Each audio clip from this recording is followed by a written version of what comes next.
Hello everyone, welcome to Narmada academy of education. मैं हूं सागर पाटिल। और जैसा कि मध्य प्रदेश में कांस्टेबल की वैकेंसी अभी आई है और उसका एग्ज़ाम होने वाला है, तो उसमें जीके बहुत ही महत्वपूर्ण टॉपिक होता है। तो उससे रिलेटेड मैं आप लोगों के लिए एमसीक्यू लेकर आया हूँ जीके के लिए। तो हम लोग इंडिविजुअल टॉपिक्स वाइज इसको देखेंगे। तो अभी मैं नदियों के विषय में आप लोगों के लिए कुछ क्वेश्चन लाया हूँ। इन एमसीक्यू क्वेश्चन के थ्रू मैं जितना ज़्यादा कवर हो सके उतना ज़्यादा कवर करने की कोशिश करूँगा। इसलिए जो लोग भी आपके फ्रेंड्स हैं, आप लोग हो, सभी लोग चैनल को सब्सक्राइब करिए और जुड़े रहिए, ताकि अगले भी जितने आते हैं क्वेश्चन आप उसको देख सकें। और एक छोटी सी चीज़ आप लोगों से बोलना चाहूँगा कि अगर आप लोग इसको नहीं देख पाते, आप बिजी शेड्यूल वाले हो, तो सिर्फ इसको ईयरफोन में लगा लीजिए और सुनते रहिए। बार बार सुनने से क्या हो जाएगा, ये आपको याद हो जाएगा, है ना। एग्जाम की प्रिपरेशन ऐसे ही करिए। और इसी के अलावा मैं मैथ से भी रिलेटेड वीडियो बना रहा हूँ, उसको भी देखिएगा। चलो शुरू करते हैं।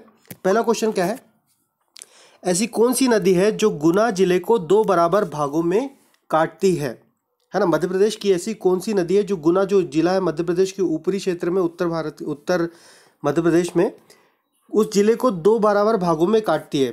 ऑप्शन है पार्वती, सिंध, केन या टोंस। तो इसका सही आंसर हो जाता है सिंध नदी। कौन सा? सिंध नदी। यदि मैं सिंध नदी की बात करूं तो इसका उद्गम स्थल कहाँ है? उद्गम स्थल आप लोग देखिएगा, ये है विदिशा में। ये कहाँ पर है? विदिशा में है। और यदि आपकी बात करूं कि ये जाति कहाँ पर है, तो ये उत्तर की ओर बहती है और मिलती किस में? यमुना नदी में मिलती है। किस नदी में मिलती है? यमुना नदी, जो कि यूपी में बहती है, उस नदी में जाकर मिल जाती है। ठीक है, अगले क्वेश्चन की ओर बढ़ते हैं। अगला प्रश्न क्या बोल रहा है, इनमें से मध्य प्रदेश की सबसे बड़ी नदी कौन सी है भाई? मध्य प्रदेश की सबसे बड़ी नदी कौन सी है? तो देखिए यहाँ पर ऑप्शन है नर्मदा, चंबल, सोन, ताप्ती। तो सही इसका उत्तर क्या होगा? जो मध्य प्रदेश की सबसे बड़ी नदी कौन सी है, तो हमारी पहली नर्मदा नदी है। अगर बड़ी नदियों में बात करें तो बड़ी नदी कौन सी है? नर्मदा नदी। उसके बाद में अगर देखा जाए तो दूसरे नंबर पर कौन सी नदी है? चंबल नदी, फिर है ताप्ती और फिर है सोन नदी, है ना। ध्यान में रखिएगा। पर अधिकांश जो चंबल का हिस्सा है वो कहाँ पर बहता है? अधिकांश मतलब आधी वो मध्य प्रदेश में बहती है, आधी राजस्थान में बहती है। मध्य प्रदेश में बहती है, राजस्थान में बहती है और उत्तर प्रदेश में बहती है ना। फिर कहाँ जाके मिल जाती है? यमुना में मिल जाती है। यदि आपको और थोड़ा डिटेल में बताऊँ तो नर्मदा नदी का उद्गम स्थल कहाँ है? तो नर्मदा नदी का उद्गम स्थल अमरकंटक में है। कहाँ पर है? अमरकंटक। और ये किस जिले में आता है? ये अनूपपुर जिले में आता है। ये अनूपपुर जिले में आता है। ठीक है। और सोन नदी कहाँ से निकलती है? ये भी अमरकंटक से निकलती है, अमरकंटक से। और ये एकमात्र ऐसी नदी है जो सीधे किसमें मिलती है? गंगा नदी में जाकर मिलती है, सोन नदी अपनी। ताप्ती नदी जो है ये बैतूल से निकलती है, और ये किस में जाकर गिरती है? खंबात की खाड़ी में। खंबात की खाड़ी अरब सागर में। ठीक है। और जो रही बात अपनी कौन, एक नदी बच गई, चंबल नदी, है ना। चंबल नदी निकलती कहाँ से? इंदौर से निकलती है। चंबल नदी इंदौर से निकलती है और जाके कहाँ मिल जाती है? यमुना में मिल जाती है। मैं पहले बता चुका, अभी शायद पिछले क्वेश्चन में हम लोग डिस्कस किए थे, है ना। चलो आगे बढ़ते हैं अगले प्रश्न की ओर। प्रश्न क्रमांक 3 क्या बोल रहा है, मध्य प्रदेश की गंगा पवित्रता के आधार पर किसे कहा जाता है ना। पवित्रता के आधार पर मध्य प्रदेश की गंगा जो संज्ञा दी है नदी को, ये किस नदी को दी है? तो किसे दी है? क्वेश्चन में दिया है बेतवा, नर्मदा, शिप्रा और माही। तो सही आंसर इसका क्या हो जाता है? नर्मदा नदी को। अगर आपको पूछा जाए पवित्रता के आधार पर तो कौन सी है? नर्मदा नदी। और अगर आपको पूछा जाए प्रदूषण के आधार पर कौन है? बेतवा नदी प्रदूषण के आधार पर है। और शिप्रा क्या है? शिप्रा है अपनी मालवा की गंगा। शिप्रा क्या है? मालवा की गंगा। क्लियर है? गंगा के जो संदर्भ में दिया है, तो नर्मदा हो जाती है पवित्रता के आधार पर, बेतवा प्रदूषण के, और मालवा की गंगा कौन है? अपनी शिप्रा नदी। चलिए आगे बढ़े। अगला प्रश्न क्रमांक 4 आपकी स्क्रीन पर ये रहा। और जिन लोगों ने चैनल को सब्सक्राइब नहीं किया, चैनल को सब्सक्राइब करते चलो। सारा कंटेंट आपको यहीं पे मिल जाएगा, कांस्टेबल से रिलेटेड पूरा मटेरियल फ्री में मिल जाएगा। यहीं से पढ़िए, रैपिडली पढ़ते चलेंगे। ठीक है, तो चैनल को सब्सक्राइब ठोकते चलो। अगला जो प्रश्न है, चौथा प्रश्न, चंबल नदी पर कौन सी परियोजना नहीं है ना। चंबल नदी पर कौन सी परियोजना नहीं है? पहला ऑप्शन गांधी सागर, दूसरा ऑप्शन राणा प्रताप सागर, तीसरा है जवाहर सागर और चौथा है इंदिरा सागर। तो इन चारों परियोजनाओं में से जो सही आंसर है ये है, चंबल नदी पर कौन सी परियोजना नहीं है? इंदिरा सागर परियोजना चंबल नदी पर नहीं है। इंदिरा सागर परियोजना किस पर है? ये है नर्मदा नदी की परियोजना। नर्मदा नदी की परियोजना है। और ये है कहाँ पर इंदिरा सागर? ये खंडवा के पुनासा में, खंडवा पुनासा में ये इंदिरा सागर परियोजना है। और जो बाकी ये जो 3 है ये किस नदी पर है? चंबल नदी पर। किस पर है? चंबल नदी पर ये बाकी 3 परियोजना है, जिसमें से ये जो 2 है, कौन सी 2? राणा प्रताप और जवाहर सागर, ये कहाँ पर है? राजस्थान में। ये कहाँ पर है? राजस्थान में। और जो गांधी सागर की बात करूँ तो गांधी सागर कहाँ पे आता है? ये आता है मध्य प्रदेश के मंदसौर में। मंदसौर में कहाँ पर? मध्य प्रदेश के मंदसौर। मंदसौर किधर साइड में पड़ता है? ये पड़ता है हमारा पश्चिम उत्तरी भाग में, है ना। मैप में देखिएगा पश्चिम उत्तरी भाग, ठीक है। चलिए आगे बढ़ते हैं।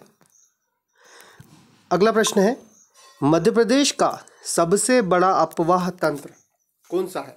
अपवाह तंत्र मतलब एक नदी होती है, बेसिकली ऐसी जो नदी बह रही है और इसमें आकर बहुत सारी नदियाँ मिलती है, तो एक तरीके से तंत्र बन जाता है, पानी वाला बहुत बड़ा सिस्टम बन जाता है। इसी को क्या कहते हैं? नदी अपवाह तंत्र। तो सबसे बड़ा मध्य प्रदेश का अपवाह तंत्र कौन सा है? ऑप्शन दिए आपके पास में, महानदी अपवाह तंत्र, गंगा अपवाह तंत्र, नर्मदा अपवाह तंत्र, गोदावरी अपवाह तंत्र।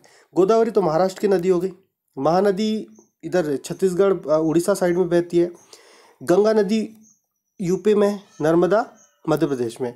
पर यहाँ पे जो आंसर है वो कौन सा है? गंगा अपवाह तंत्र। ध्यान में रखिएगा, इसका आंसर नर्मदा नहीं है, इसका आंसर क्या है? मध्य प्रदेश का जो बड़ा अपवाह तंत्र है कौन सा है? गंगा है। ऐसा क्यों है? क्योंकि मध्य प्रदेश की जो मैक्सिमम नदियाँ, जैसे बड़ी बड़ी नदियाँ ले लूँ नर्मदा को छोड़कर, चंबल जो नदी है वो गंगा में जाकर मिलती है। अगर मैं सोन की बात करूँ, चंबल जो है यमुना के थ्रू गंगा में मिलती है, सोन सीधे गंगा में मिलती है, बेतवा भी यमुना के थ्रू गंगा में मिलती है। तो बहुत सारी नदियाँ किस में जाकर मिलती है? गंगा में मिलती है, ठीक है। तो इसलिए मध्य प्रदेश का बड़ा अपवाह तंत्र पूछा जाए तो क्या लगाओगे आप? गंगा अपवाह तंत्र। अगला प्रश्न है प्रश्न क्रमांक 6, मालवा की गंगा किसे कहा जाता है? अभी मैंने क्वेश्चन डिस्कस किया था शायद, है ना। मालवा की गंगा किसे कहा जाता है? तो किसे कहा जाता है? शिप्रा नदी को मालवा की गंगा कहा जाता है ना। फिर से रिपीट कर रहा हूँ, शिप्रा नदी को मालवा की गंगा कहा जाता है। नर्मदा को क्या कहा जाता है? पवित्रता के आधार पर, पवित्रता के आधार पर। और बेतवा को प्रदूषण के आधार पर। हम लोगों ने अब भी एक क्वेश्चन में डिस्कस किया। चलो अगले क्वेश्चन की ओर बढ़े। अगला क्वेश्चन ये रहा आपकी स्क्रीन पर, ऑप्शन है 4 और 1 करोड़ रुपए के लिए क्वेश्चन है। कोई पैसे वैसे नहीं दे रहा आप लोग को। चलिए क्या बोल रहा है? काली सिंध नदी इनमें से किस नदी की सहायक नदी है? काली सिंध नदी इनमें से किस नदी की सहायक नदी है? तो किसकी सहायक नदी है? ऑप्शन है चंबल, बेतवा, नर्मदा और सोन। इसका सही उत्तर होना चाहिए चंबल नदी की सहायक नदी है। काली सिंध किसकी है? चंबल नदी की सहायक नदी है, ठीक है। अब चंबल की जैसा मैं बता चुका हूँ कि ये कौन सी नदियाँ किस क्षेत्र में गिरती है। चंबल कहाँ पर गिरती है? यमुना में जाकर मिलती है, बेतवा यमुना में जाकर मिलती है, नर्मदा खंबात की खाड़ी में जाकर गिरती है और सोन नदी सीधे गंगा में जाकर मिलती है। क्लियर है? अगला, मध्य प्रदेश में उत्तर की ओर बहने वाली, मध्य प्रदेश में उत्तर की ओर बहने वाली नदियाँ कौन सी है? तो मध्य प्रदेश में उत्तर की ओर बहने वाली नदी कौन सी है? ऑप्शन है आपके पास में वर्धा, ताप्ती, सोन, वेनगंगा। उत्तर की ओर बहने वाली नदी कौन सी है हमारे पास में? ये है सोन नदी। ये कौन सी नदी है? सोन नदी। सोन नदी कहाँ से निकलती है आपको बता चुका, अमरकंटक से निकलती है और ऊपर बहकर अभी आपसे डिस्कस किया गंगा नदी में जाकर मिल जाती है। ताप्ती नदी कहाँ से निकलती है? बैतूल डिस्ट्रिक्ट से निकलती है, बैतूल डिस्ट्रिक्ट से निकलकर खंबात की खाड़ी में। अच्छा, वर्धा नदी थोड़ी सी नहीं है, वर्धा नदी का बताता हूँ आपको। वर्धा जो नदी है ये भी बैतूल से ही निकलती है, पर ये दक्षिण की तरफ जाती है। किधर जाती है? दक्षिण की तरफ। वेनगंगा निकलती है सिवनी से और ये भी दक्षिण मतलब कहाँ जाती है? महाराष्ट्र में जाती है। ताप्ती भी किधर साइड में जाती है? ताप्ती पश्चिम की ओर बहने वाली नदी है। मध्य प्रदेश में 2 नदियाँ ऐसी है जो पूर्व से पश्चिम की ओर बहती है, एक है हमारी ताप्ती और दूसरी कौन सी है? नर्मदा नदी। ध्यान में रखिएगा। अगला प्रश्न है प्रश्न क्रमांक 9। सुनते चलिए सुनते चलिए, सुनते सुनते याद हो जाएगा, कोई दिक्कत की बात नहीं है ना। इसी तरीके से सारे क्वेश्चन अगर आप सुन लेते हो तो मुझे लगता है कि मैक्सिमम आपका जो जीके का पोर्शन है कवर हो जाएगा, है ना। चलो अगला प्रश्न, प्रश्न क्रमांक 9। वाल्मीकि लिखा है, वाल्मीकि ने बालकांड रामायण में किस नदी को सुभा गधी कहा है ना। वाल्मीकि जी ने रामायण लिखी है, उनके बालकांड में एक नदी का वर्णन है जिसका नाम सुभा गधी उन्होंने दिया। क्या दिया? सुभा गधी, है ना। नामों पर भी क्वेश्चन आ जाते हैं, तो उन्होंने किसे सुभा गधी नदी कहा? क्या वो नर्मदा है, केन है, ताप्ती है या सोन है? तो इन्होंने किसको कहा है? इन्होंने कहा सोन नदी को। ध्यान में रखें, किसको? सोन नदी को सुभा गधी नदी कहा है। आगे बढ़ते हैं। अगला प्रश्न है 10वां प्रश्न आपकी स्क्रीन पर। सतपुड़ा को विंध्याचल के मध्य भ्रंश घाटी में बहने वाली नदी कौन सी है? को नहीं होना चाहिए, यहाँ पर और था, है ना, यहाँ पर और, मैं करेक्ट कर दूंगा एक बार। सतपुड़ा और विंध्याचल के मध्य भ्रंश घाटी में बहने वाली नदी कौन सी है? तो जब भी भ्रंश घाटी की बात आ जाए तो आप क्या लगा दोगे? नर्मदा नदी। और ऑब्वियसली सतपुड़ा और विंध्याचल हमारा जो मध्य प्रदेश है, मध्य प्रदेश ऐसा हमारा, तो मध्य प्रदेश में क्या है, इस साइड में जो है नीचे साइड में सतपुड़ा रेंज और इस साइड में क्या है अपना विंध्याचल रेंज, और इन दोनों के बीच से बहती है अपनी नर्मदा नदी। क्लियर है? तो इन दो के बीच में बहने वाली नदी का नाम क्या है? नर्मदा नदी। ठीक है, अगला प्रश्न, अगले प्रश्न की ओर बढ़ते हैं। प्रश्न क्रमांक 11, गंगा अपवाह तंत्र का इनमें से कौन सा उपतंत्र नहीं है? है ना, उपतंत्र नहीं है बोल रहा है गंगा अपवाह तंत्र का। तो ऑप्शन दिए यमुना, टोंस, सोन और माही। तो यहाँ पर देखिए, टोंस नदी भी किस में मिलती है? गंगा नदी में मिलती है। यमुना नदी भी गंगा नदी में मिलती है और सोन भी किस में मिलती है? गंगा नदी में मिलती है। पर जो ये माही है ना, जो माही नदी है, माही नदी किस में जाकर मिलती है? एक सेकेंड। तो ये जो माही नदी है, माही गंगा नदी में नहीं मिलती, ये जाकर गिरती है खंबात की खाड़ी में, है ना। तो ये किसी भी तरीके से जो अपनी गंगा नदी है उसका हिस्सा नहीं है। तो सही आंसर क्या हो जाएगा? माही नदी, है ना। बाकी सब गंगा में मिलती है। अगले प्रश्न की ओर बढ़ता हूँ। अच्छा, अगले प्रश्न की को पढ़ने से पहले मैं फिर से बोलना चाहूँगा कि जिन लोगों ने चैनल को सब्सक्राइब नहीं किया, सब्सक्राइब कर दो। इसी तरीके के आपको जो MCQ जितना भी जीके है, मध्य प्रदेश से रिलेटेड जीके और भी एग्जाम से रिलेटेड जीके, सारा ये पे मिल जाएगा MCQ फॉर्मेट में, और काफ़ी अच्छे से आपको डिटेल में याद हो जाएगा। इसलिए जुड़े रहिए, सब्सक्राइब कर दीजिए। ठीक है, आगे बढ़ते हैं, देखते हैं क्या है प्रश्न। मध्य प्रदेश की कौन सी नदी कर्क रेखा को 2 बार काटती है ना। मध्य प्रदेश है अपना, मध्य प्रदेश अपना ऐसा। तो मध्य प्रदेश में कैसा है ना, कर्क रेखा गुजरती है, ऐसी कर्क रेखा गुजरती है मध्य प्रदेश को के बहुत सारे जिलों से गुजरती है और कर्क रेखा। अब एक नदी है, नदी क्या करती है, इसको 2 बार काटती है, मतलब एक बार ऐसे और एक और बार काट कर निकलती है। तो वो नदी कौन सी है? अपने पास में ऑप्शन है ताप्ती नदी, काली सिंध नदी, माही या फिर तवा नदी। तो इसका सही उत्तर होगा, क्या होगा इसका सही उत्तर? माही नदी। कौन सी नदी? माही नदी ऐसी नदी है जो कर्क रेखा को 2 बार काटती है। कितनी बार काटती है? 2 बार काटती है। अच्छा, थोड़ा सा आपको डिटेल बताऊंगा। ये जो अपनी माही नदी है, माही नदी निकलती कहाँ से है? तो माही नदी निकलती है धार जिले से और ये जाकर गिरती है खंबात की खाड़ी में, है ना। अच्छा, माही नदी को और एक नाम से जाना जाता है, इसे आदिवासी गंगा भी कहा जाता है। क्या कहा जाता है? आदिवासी गंगा। किसे? माही नदी को आदिवासी गंगा के नाम से भी जाना जाता है, ध्यान में रखिएगा। बाकी नदियों का तो आप लोग को डिस्क्राइब करके बता दिया हो। इसमें से जो है अपने पास में काली सिंध नदी, काली सिंध नदी के बारे में अगर हम देखें तो ये निकलती है देवास से। कहाँ से निकलती है? देवास से, और जाकर मिल जाती है चंबल नदी में। किस में मिल जाती है? चंबल नदी में जाकर ये मिल जाती है। अगला जो है तवा नदी, तवा नदी कहाँ से निकलती है? होशंगाबाद से, है ना। तवा नदी होशंगाबाद से जाकर निकलती है और जाकर मिल जाती है नर्मदा नदी में। कहाँ पर मिल जाती है? नर्मदा नदी में। ठीक है, अगले आगे बढ़े। अगला प्रश्न है 13वां प्रश्न। मध्य प्रदेश की 4 सबसे लंबी नदियों के संबंध में कौन सा विकल्प सत्य है ना। 4 सबसे लंबी नदी के संबंध में कौन सा विकल्प सत्य है? तो यहाँ पर दिया नर्मदा, सोन, ताप्ती और चंबल। तो यहाँ पर सिंपल सी चीज़ है, सबसे बड़ी नदी अपने पास में नर्मदा, फिर है चंबल, फिर है सोन और फिर है ताप्ती नदी। तो अपना ऑप्शन क्या हो जाएगा? ऑप्शन डी सही हो जाएगा इसका। पहला नर्मदा, फिर चंबल, फिर सोन और फिर अंत में ताप्ती नदी। चलो आगे बढ़े। अगला प्रश्न है कि 14वां क्वेश्चन, थोड़ा सा 2 सेक्शन में, मतलब 2 आपको कथन दिए और 2 कथनों के हिसाब से आपको बताना है कि पहला कथन सही है, दूसरा कथन सही है, ये दोनों कथन सही है, ये दोनों भी गलत है ना। तो क्वेश्चन क्या है? नर्मदा नदी के संबंध में निम्नलिखित कथनों पर विचार कीजिए, है ना। विचार करना है अपने को। पहला बोल रहा है नर्मदा अमरकंटक अनूपपुर से निकलती है और बंगाल की खाड़ी में समाप्त हो जाती है। तो पहला ऑप्शन तो गलत है, पहला ऑप्शन गलत है। गलत क्यों है? क्योंकि ये बंगाल की खाड़ी में नहीं मिलती। ये किस में मिलती है? खंबात की खाड़ी। खंबात की खाड़ी कहाँ पर? अरब सागर में, है ना। अच्छा, और नर्मदा एक ऐसी नदी है जो एस्चुरी बनाती है, ध्यान में रखना, क्या बनाती है? एस्चुरी। बाकी क्या बनाती, नर्मदा नदी और ताप्ती एस्चुरी बनाती है, बाकी नदियाँ क्या बनाती है? डेल्टा बनाती है। अगला जो ऑप्शन है वो क्या है कि ताप्ती नदी नर्मदा की सहायक नदी है, तो ये भी गलत है। ताप्ती नदी नर्मदा की सहायक नदी नहीं है, ये इंडिविजुअल जाकर खंबात की खाड़ी में गिरती है। तो दोनों भी ऑप्शन क्या है? गलत है। तो ऑप्शन क्या हो जाएगा? इनमें से कोई नहीं। ठीक है, चलो आगे बढ़े। अगला प्रश्न है, धसान नदी, क्या बोल रहा है? धसान नदी किस नदी की सहायक नदी है? धसान नदी किस नदी की सहायक नदी है? तो ये किस नदी की सहायक नदी है? पहला ऑप्शन चंबल, दूसरा नर्मदा, यमुना और बेतवा। तो यहाँ पर सही आंसर क्या हो जाएगा?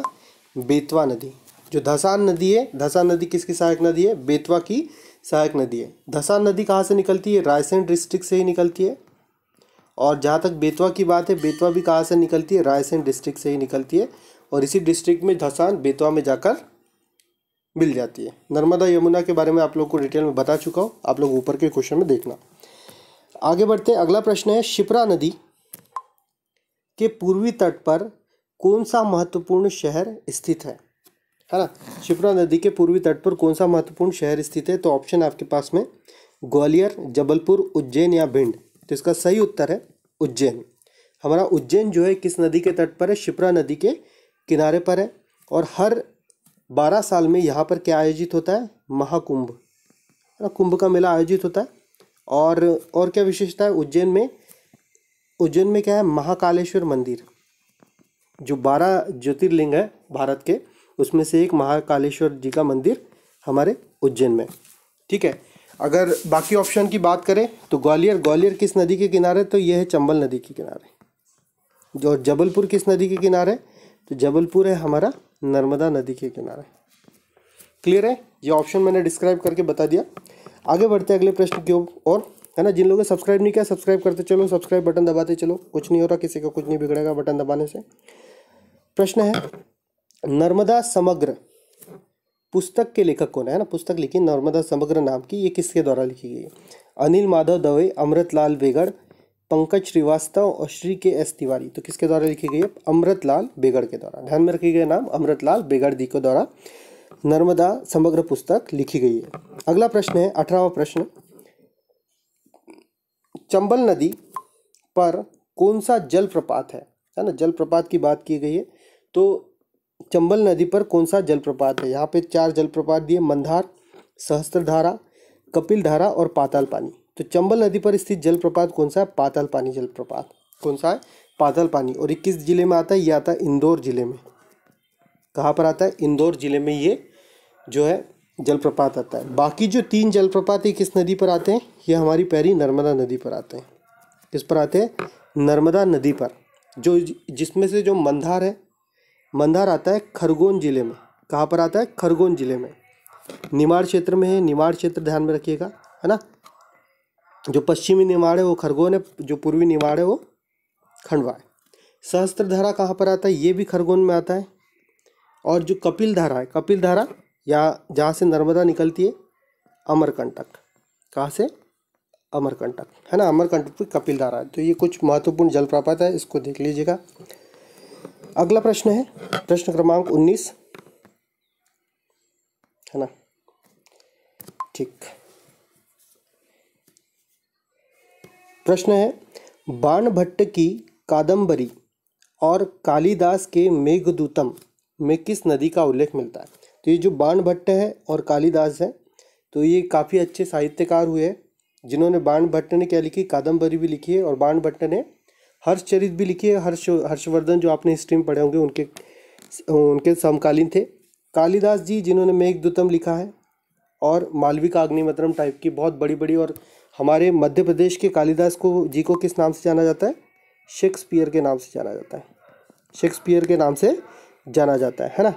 और ये गुप्तकालीन, मतलब जो चंद्रगुप्त वाले टाइप गुप्तकालीन जो साहित्यकार थे उनमें से एक है। तो क्या बोला गया है? क्वेश्चन देखते हैं। क्वेश्चन क्या है? बाणभट्ट की कादंबरी और कालिदास की मेघदूतम में किस नदी का उल्लेख मिलता है? किस नदी का उल्लेख मिलता है? तो यहाँ पर ऑप्शन है चंबल, नर्मदा घाटी, बेतवा और शिप्रा। तो यहाँ पर एक जो काफ़ी प्रचलित नदी है उसका उल्लेख मिलता है, वो कौन सा है? बेतवा नदी। क्या है? बेतवा नदी। अच्छा, बेतवा नदी के बारे में आप लोगों को मैंने बताया था, प्रदूषण के आधार पर इसको मध्य प्रदेश की गंगा कहा जाता है। और एक चीज़ है, इसे बुंदेलखंड की जीवन रेखा कहते हैं। ध्यान में रखना, इसे बुंदेलखंड की जीवन रेखा कहते हैं। क्या कहते हैं? जीवन रेखा, है ना। जैसे कि नर्मदा को मध्य प्रदेश की जीवन रेखा कहते हैं, नर्मदा को किसकी जीवन रेखा कहते हैं? मध्य प्रदेश की। वैसे बुंदेलखंड की जीवन रेखा बेतवा को कहते हैं। और शिप्रा नदी के बारे में आप लोगों को बताया था, इसको मालवा की गंगा कहते हैं। मालवा की गंगा कहते हैं। अगला प्रश्न है प्रश्न क्रमांक 20। मध्य प्रदेश की नदी जोड़ो परियोजना, लिंक परियोजना कौन सी नहीं है ना? कौन सी नहीं है? मध्य प्रदेश की बात हो रही है तो इसमें से पूछ रहा है कौन सी नहीं है। केन बेतवा लिंक परियोजना, नर्मदा शिप्रा लिंक परियोजना, नर्मदा पार्वती लिंक परियोजना या नर्मदा गंगा लिंक परियोजना। तो ऊपर की जो तीन है, ये तीनों भी अवेलेबल है मध्य प्रदेश में। केन से बेतवा को जोड़ने की बात चल रही है बुंदेलखंड में पानी पहुंचाने के लिए। नर्मदा से शिप्रा को जोड़ने की बात कर रहे हैं मालवा के उत्तरी क्षेत्र में। और नर्मदा से पार्वती, ये भी किसके लिए? मालवा के लिए एक योजना चलाई जा रही है। जो नर्मदा गंगा है, इस तरीके की अभी तक कोई भी लिंकिंग परियोजना नहीं है, क्योंकि दोनों भी बड़ी नदियाँ और दोनों को जोड़ देने से हो सकता है कि बहाव क्षेत्र इतना बढ़ जाए कि बाढ़ की स्थिति बन जाए। तो ऐसी कोई परियोजना नहीं। तो चलिए, ये थे नदियों से रिलेटेड आप लोग के लिए कुछ महत्वपूर्ण क्वेश्चन, जिसके थ्रू मैंने काफ़ी कुछ कवर करने की कोशिश किया और आपको कुछ ना कुछ हेल्प हुई होगी। और ये सिर्फ एमपी कांस्टेबल के लिए नहीं, बाकी में भी जो रिसेंट के मध्य प्रदेश के जितने भी एग्ज़ाम उसके लिए काफ़ी महत्वपूर्ण हो जाता है। तो इसी तरीके के और भी वीडियो मैं डाल रहा हूँ, जिसमें आपका टोटल जो है, ऑब्वियसली कांस्टेबल के लिए तो है ही है, आगे भी जितनी एग्ज़ाम आएगी उन सभी के लिए भी जो आपका जितना भी जीके है, ये सारा का सारा मैं कवर करने की कोशिश कर रहा हूँ। तो ऐसी और भी सीरीज़ बनी है, उसको भी जाकर आप लोग ज़रूर देखिए, है ना। और जुड़े रहिए, आपके दोस्तों को भी बोलिए और चैनल को सब्सक्राइब कर दीजिए। Thank you so much for watching this video. जय हिंद।